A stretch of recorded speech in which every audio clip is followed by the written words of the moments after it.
My parents began farming here in 1968. I finished agriculture school in 1981 and came home to work the farm right away. So that means I've been an arable farmer for 33 years now.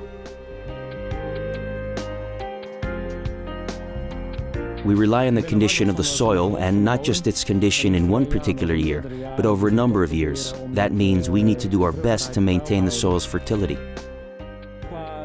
In terms of fertilizing, we try to use a combination of manure, cover crops, compost and fertilizers.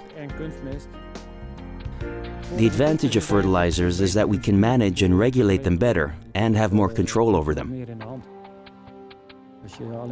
If we only use cover crops or only manure, then we'd have to depend mainly on the temperatures and the nature. We built a special rinsing area with a biofilter so that we can filter the water from the sprayer and fertilizer spreader naturally, instead of letting it enter the surface water untreated. This way we help keep the surface water clean.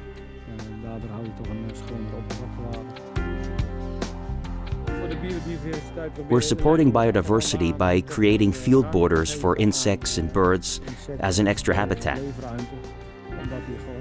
After all, regular fields don't leave them a lot of space.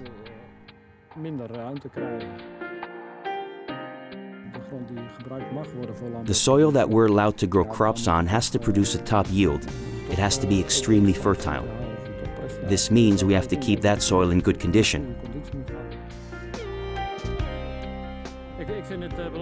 It's important to me to grow food, seed for sowing, or seed crops in a way that supports crop growth in the long run, even in 100 years. The decisions I make, the choices I make, always turn out right if I do my research beforehand.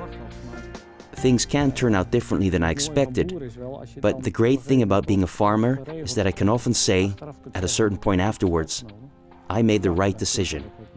That's a good feeling. A lot more happens beneath our feet than we can imagine. I think that in the short time that we're given on this earth, we ought to leave things behind as we found them, or make them better. Spring comes around, then summer, then autumn, then winter, and then it's spring again. So we come full circle, and it's our job to make sure that the circle of life can continue.